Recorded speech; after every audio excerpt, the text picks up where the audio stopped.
Hello, and welcome to the Dance Physio Podcast, a podcast designed to explore ideas and foster discussion around dancer health and wellness. We're here to challenge the status quo, bridge the gap between dance science and the studio, and help change the landscape of the dance industry for the better. I'm your host, Erika Mayall, a dancer turned physiotherapist who is deeply passionate about leaving the dance world better than I found it. I'm so glad you're here. Let's get started. Hello, everyone, and welcome back to another episode of the Dance Physio Podcast. I am your host, Erika Mayall. Today's podcast topic was actually not originally what was supposed to be released today. I ended up bumping what was supposed to be today's episode to next week because I wanted to come on and do a little bit of an impromptu episode just in response to or in reaction to something that has been swirling around social media land. And depending on how active you are on different social media channels, you may or may not have seen this. This is probably incredibly niche, and especially amongst the dance physiotherapists or dance healthcare providers who maybe we get our backs up a little bit about this type of thing. But I did want to kind of address it a little bit. And so I figured I would do a little extra, it's not quite extra, but throw in a podcast episode that was not originally planned for today, just kind of in response. So what I am referring to is a post, and it's actually a article, but the post was like promoting the article. So I saw that social media post first that was talking about gripping in your quads. And I'm not actually going to name the magazine specifically. If you want to look for it, you can absolutely go Google that. I don't want to link it in the show notes or anything because honestly, I don't really want to give them more interaction. And I've purposely not been engaging with the post on social media, partly because there are colleagues of mine who have been engaging with it and I feel like have been saying the things that I would say. And honestly, it felt pretty clickbaity to me. And so by interacting and sort of arguing with people in the comments, it's giving them more traction. And that is maybe what they were after in terms of the post in the first place. So I just decided I would actually just come on and talk about it on the podcast and hopefully clear some of the confusion that might exist around this topic, but without actually directly engaging with it. So what it was a post, like I said, it was about gripping in the quads, and the social media post was directing people to read the full article. And the issue that I have, and I'm going to read you what some of the text was in the social media post, because to me, the issue is really in how they're phrasing it and the fact that it felt very, like I said, sort of like clickbaity, like they were purposely wording it this way to, reel people in or to get a reaction, or perhaps it was just out of pure ignorance. Like maybe I'm reading too much into it. I don't know. But the post essentially said, are you gripping your quads? Here's how to beat the habit. And then it goes on to say, quad gripping is common and it's often a matter of faulty muscle firing, weight placement, and mental imagery. So how can dancers beat the habit and start engaging the right muscles?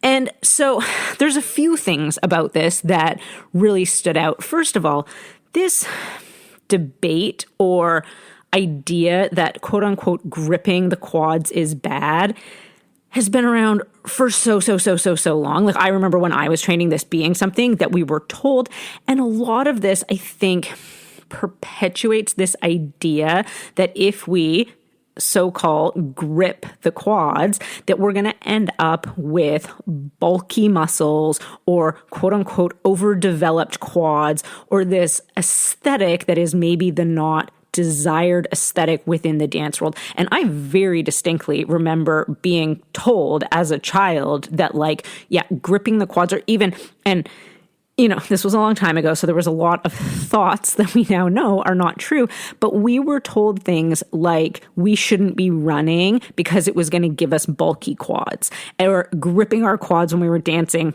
was going to give us bulky quads. We were also told, and this is a little bit of an aside, but we were never allowed to sit down in dance class. I had fairly strict British teachers growing up, and so we were never allowed to sit. And we were told that one of the reasons for that is that if we sat in dance class when our muscles were warm and we were working, is we were going to get pooling of lactic acid in those muscles, and it would create bulky quad muscles. I was like a small child, and I still remember this. And maybe that was where some of my fascination with the human body started, because I was like, oh, that doesn't seem to make sense. Anyway, that's a bit of an aside. But like I said, this idea of quote unquote gripping leading to bulky quads is this idea that I think is perpetuated within the dance world. And whether this social media post expressly says that, and it obviously does not, it doesn't really matter, because they know, and the dance world sort of knows, or has this idea that gripping equals bulky equals bad. And this is something that we're really trying so hard to move beyond, because we know that engaging muscles or strengthening muscles does not lead to muscle bulk necessarily. And even if it did, bulky muscles or defined muscles is not inherently a bad thing. And so, again, I just felt like this post was really perpetuating this ideal that does not exist in dance, and that so many people are moving so hard or working so hard to move away from. And that this is just like drawing people back in with, like I said, this kind of like material that feels like it's feeding into that. The other thing that I take issue with in terms of the wording of this post is they sort of use the word, let me just look back and see what it says. They use the phrase faulty muscle firing. And this idea that we can like have muscles that are firing in a way that is faulty or that type of thing, again, is not actually anatomically correct. I mean, we can have muscles that are weak and therefore we need to strengthen them. And maybe that's sort of what they're alluding to. But the way they're phrasing it makes it sound like it's something that the dancer is doing wrong and that they need to retrain that in order for them to be able to like fire their quad muscle, but not in a way that's going to make it grip or get bulky or that type of thing. And that's just incorrect in terms of anatomically how muscles in our body work. And again, I just don't think it's doing anyone any favors by using this language and perpetuating these ideas that are already maybe prevalent within the dance world, but there are so many people working so hard to educate on and kind of change these ideas. In terms of the actual article itself, it does, like, so if you go in and read the article, it does say that the quads need to be strong and they need to work to, or that they do work to extend and lift the leg. And so if you go in and actually read the article, it's probably not as problematic as this social media post sort of like makes it seem. But the vast majority of people are not going to go in and read the article. Most people are consuming information and looking at just snippets of information and just these little, like sound bites or little clickbaits or things like that, and not actually going in and reading the article. And, lots of this information is often behind paywalls and that sort of thing as well. So again, my biggest issue is not so much that they are addressing the quad muscle in this article, but the way that they were going about it in terms of the social media post, and whether it was intentional or not, who knows? But most people in the dance industry are not going to dig beyond what that original social media post is. And then we have, more and more dancers concerned about gripping in their quads. And I see this all the time in the clinic, that dancers come in and are asking to learn how to engage their leg or engage their quad or straighten their knee without gripping their quad. And so then we spend so much time having to unpack some of this language and really educate on how do our muscles work? What is the anatomy? Because really, at the end of the day, a lot of this is just these like ideals that are being perpetuated that aren't actually biomechanically or anatomically possible. So I do want to get into the anatomy just a little bit to talk about, what the issue with this is. And so we're going to have a little mini anatomy lesson first, and then I'll come back and talk about this issue of gripping and what that looks like and why it may potentially be happening if it is in fact happening.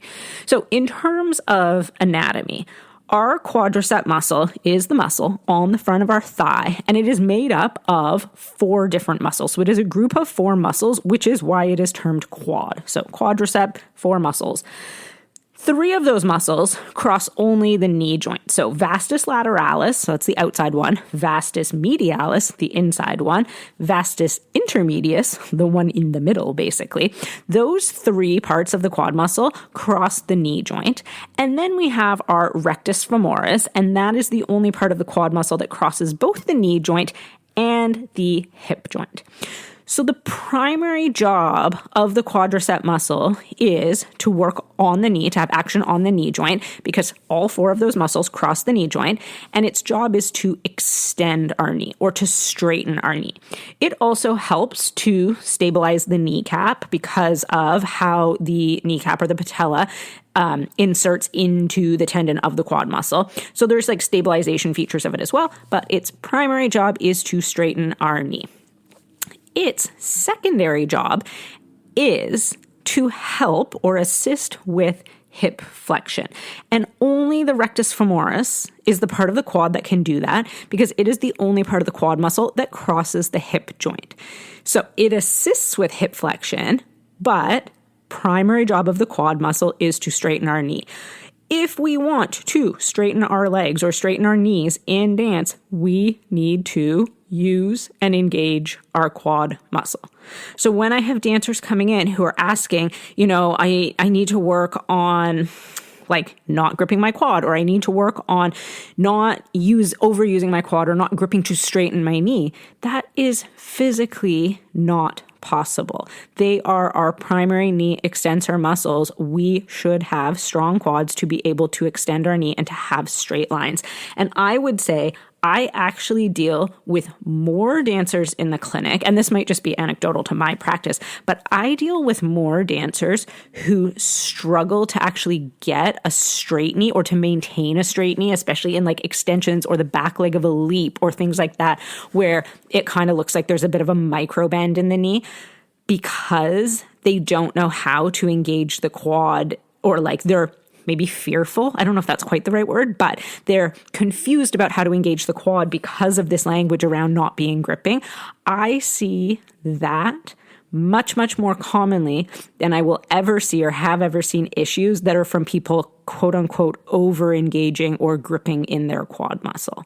So again, is this a conversation we even need to be having in terms of gripping in the quad, or is it just, feeding into some of these like negative associations within the dance world? Who knows? But for me, practically in the clinic, I actually have more dancers who struggle with fully extending their knee than they do with gripping in their quad.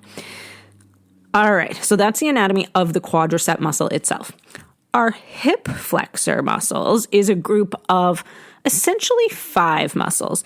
So we have what we often term our iliopsoas, and so that's our primary hip flexor muscle, but it is actually 2 muscles. So it is made up of our psoas major and our iliacus muscle. So it's actually 2 separate muscles, and then they join together and insert in a common insertion, and we term it iliopsoas. But we can think about it as 2 separate hip flexor muscles. So those are the major hip ones. And then we have our rectus femoris, which I just talked about being a quadricep muscle, but it can help with hip flexion. And there's also 2 other muscles that can assist with hip flexion as well, but it is not necessarily their primary role, or they are not primary hip flexors. One of them is sartorius. So that muscle crosses sort of diagonally across the front of our thigh. And it can also help with rotation and abduction of the hip. And we also have our pectineus muscle. It is an adductor, a deductor, and so it's an inner thigh muscle, but it can also help with hip flexion a little bit as well. So there are sort of 3-ish muscles that can help with hip flexion, but our primary hip flexor muscles are our psoas major and our iliacus. Their primary job, or almost their sole job, is to flex the hip. They also help with, especially the psoas, helps with stabilizing the lumbar spine. So that has that secondary role as well. But primary job, hip flexion. And this is important to know, or important to know that difference, because I think sometimes what we perceive as gripping in the quad is actually the quad muscle potentially overworking because it is trying to assist those hip flexor muscles if they are not strong enough. So most commonly what we see, and what we see often in dancers, is potentially weakness in that psoas muscle or iliopsoas, depending on how we're looking at it. And so if we are trying to flex our hip, especially at higher degrees of hip flexion, so trying to get our leg up higher in extensions, if we lack strength in those hip flexor muscles, we may end up compensating, or the quad muscle may end up working too hard in order to sort of assist or make up some of that lack in strength. But simply talking about this as a matter of kind of gripping, and I use that in quotation marks, as if it is a voluntary thing that we can control, or there's a way to engage our muscle that is not gripping, is not actually accurate. Gripping is basically the muscles engaging, but engaging at or near maximum capacity. And so if we think about gripping in those terms, then we have to step back and think, okay, why are these muscles engaging at maximum capacity when we are doing whatever moves it is we are doing, whether it's trying to straighten our knee or trying to flex our hip, or in a lot of dance things, we're actually trying to do both at the same time. It often comes down to being a capacity issue within the muscle. So if the muscle is not strong enough to be able to achieve what it is we're asking it to achieve, it's going to have to recruit or engage at its maximum capacity. And that is going to potentially feel like, quote unquote, gripping in the muscle. And so really what this comes down to is most often a matter of strength, or lack of strength, as the case may be. And so when we are thinking about gripping in muscles, and if we want to change that and change that sensation, more often than not, what we need to do is actually work on strengthening the muscles. And this is so hard to convince dancers that this is what they need to work on and what they need to do, when the language that's being thrown out in the dance world and is kind of, what they are hearing from teachers or from classmates or on social media or wherever it is they're consuming this information, is essentially implying that that is going to be negative. And so that is the heart of why I have such an issue with this type of language being used in, it doesn't really matter what context, but right now we're talking about in the context of social media, because what the dancers actually need to be working on is almost the exact opposite thing of what this is implying they should not be doing. And so we more often than not need to be working on strengthening. And in my clinical experience, what I see most often in the clinic is we very, very often need to be working on strength of the deep hip flexor muscles, because if those muscles are stronger and can sustain hip flexion at higher levels, so for our legs to be high in extensions and stuff, then our quadricep muscle does not need to help with hip flexion as much, and it can solely be responsible for knee extension, which is the other thing that we want, especially in extensions or when our legs are high. We want our knees to be straight while our legs are in high extensions. And this is something, like I said, that I see dancers really struggle with a lot of the time, is that if they're trying to get their legs higher, their knee ends up having that little micro bend in it because the quad just does not have the capacity to flex the hip and extend the knee at the same time. So we may need to work on strengthening of the quad, and oftentimes we do, but more often than not, what we actually need to do is teach the hip flexor muscle to sustain the hip flexion part of the movement so that the quad can then do its job to fully extend the knee. And again, this all comes back to strengthening and actually engaging the muscle. So, all of this talk about trying to like kind of rewire quote unquote faulty movement patterns or those types of things is not helpful at all, because what these dancers actually need to learn to do is engage these muscles and strengthen these muscles. All right. I think that's all I'm going to say on the matter. And that's my little rant for today. I just wanted to throw that out there because, like I said, it's swirling around. I've seen other people responding to it and engaging with that post and, fighting the good fight online. But for me, I just really didn't want to contribute to some of that engagement online and felt like this was a better platform to kind of come and be able to explain things in a little bit of a more long form format as well, because I think it's really hard. Like I said, the actual article itself, if people were reading it, the long form of it was not as problematic as what they were sort of like putting out there in social media, but most people are not going to consume that long form. So I do think there needs to be room for more conversations and more nuance when it comes to things like this. I would love to hear your thoughts or opinions on the matter, especially if you have seen those posts floating around. Maybe you have not. Yes, always love comments and discussion around these types of things. So please feel free, reach out to me on social media at Dance Physio Erika, Erika with a K. If you're not already following me there, go follow me on especially Instagram. It's where I'm most active.